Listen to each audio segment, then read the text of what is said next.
உன்மடியில் நான் உறங்க கண்ணீரண்டும் தான் மயங்க என்ன தவம் செய்தேனோ என்னவென்று சொல்வேனோ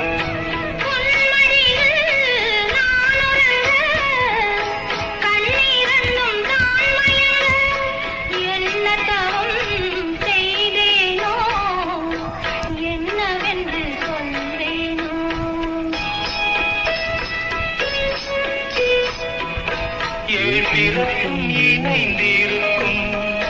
சொந்தம் இந்த சொந்தமம்மா வாழ்விருக்கும் நாள் வரைக்கும் தஞ்சமுந்த நெஞ்சமம்மா